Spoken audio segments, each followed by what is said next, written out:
Good morning बच्चों। आज हम लोग सामाजिक विज्ञान और सामान्य ज्ञान में सर्वेक्षण पर चर्चा करेंगे। 8वीं कक्षा की इतिहास पुस्तक में भी सर्वेक्षण पर एक छोटी सी चर्चा है, आप पढ़ेंगे उसे। वो जब अंग्रेज यहाँ शासन करने आए थे ना, तो उन्हें लगा कि अगर यहाँ शासन करना है तो यहाँ का सर्वेक्षण करना होगा, तो उन्होंने भारत का सर्वेक्षण किया था। तो सर्वेक्षण का अर्थ होता क्या है? सर्वेक्षण का अर्थ होता है कि किसी भी भूमि का, किसी भी क्षेत्र का, किसी वस्तु का या किसी संसाधन का पूरी तरह से जानकारी इकट्ठा करना, योजनाबद्ध तरीके से पूरा विश्लेषण करना, यही है सर्वेक्षण। अब सर्वेक्षण कैसे समझिए? जैसे मान लीजिए हम किसी मिट्टी का सर्वेक्षण कर रहे हैं, तो मिट्टी के विषय में हमको पूरी तरह से जानकारी इकट्ठा करनी होगी। वो कैसे? जैसे मिट्टी कितने तरह की होती है, किस फसल के लिए कौन सी मिट्टी उपयोगी है। जैसे लाल मिट्टी है ना, लाल मिट्टी में मूंगफली की खेती बहुत अच्छी होती है। उसी तरह से कपास की खेती के लिए काली मिट्टी अच्छी मानी जाती है। अब अगर हम कपास की खेती जो होती है ना काली मिट्टी में, वो मिट्टी बहुत चिकनी मिट्टी होती है, यानी काली मिट्टी में अगर हम मूंगफली लगा देंगे तो फसल बेकार हो जाएगी, क्योंकि मूंगफली के लिए वैसे चिकनी मिट्टी नहीं चाहिए। मूंगफली जमीन के अंदर फलता है, जैसे बैठता है, बोलते हैं उसको कि जमीन के अंदर बैठता है। जैसे मूंगफली का एक दाना आप रोपेंगे ना, पौधा निकलेगा ऊपर और नीचे में गुच्छा गुच्छा, वो पूरा मूंगफली उसमें बैठता है। तो उसके लिए जगह ऐसा चाहिए जिसमें वो अच्छी तरह से फल करके फैल भी सके, है ना। उसी तरह से पीली मिट्टी में कौन सी खेती होगी? बहुत सी मिट्टी होती है तो उपजाऊ है, बहुत सी बंजर भूमि होती है, ऊसर कहते हैं इसको, ऊसर खेत, बंजर भूमि, यानी वहाँ पे कितनी भी मेहनत कर ली जाए फसल अच्छी नहीं होगी। हाँ, भले उसमें खाद पानी डाल करके तरीका से उसको अगर फिर से व्यवस्थित कर दिया जाए, उपयोगी बना दिया जाए तो उपजाऊ हो जाएगी, लेकिन ऐसे अगर हम बंजर भूमि में खेती करना चाहेंगे तो फसल नहीं होती है। फिर गेहूं की खेती के लिए अलग तरह की जमीन चाहिए, धान की खेती के लिए थोड़ी अलग तरह की चाहिए। ये हो गया। उसमें भी हमको देखना है कि मिट्टी पथरीली है, बलुआही है, कैसी मिट्टी है। तो ये हो गया मिट्टी का सर्वेक्षण, समझ रहे हैं। उसी तरह से वनस्पति का सर्वेक्षण होता है। वनस्पति का सर्वेक्षण, जंगल का सर्वेक्षण। जंगल मतलब उसमें देखना है कि घने पौधे कितने हैं, पेड़ कितने हैं।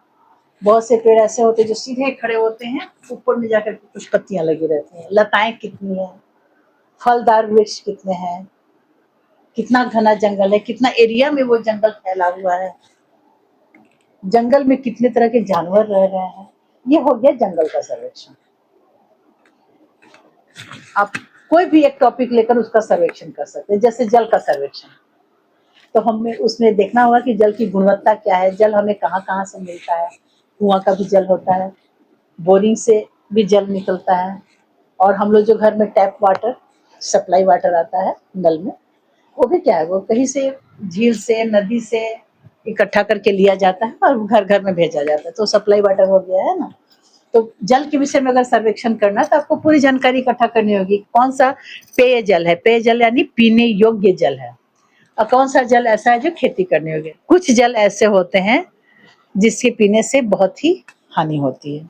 जैसे जल का सर्वेक्षण करना है तो हम देखेंगे कि कौन सा जल पीने योग्य है, कौन सा जल पीने योग्य नहीं है, और कहाँ कहाँ से जल मिलता है।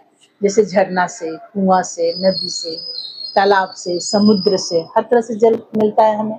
तो क्या तालाब का पानी पीने लायक रहता है? नहीं रहता है, क्योंकि तालाब में बहुत सी गंदगी जमा होती है और वो स्थिर जल है।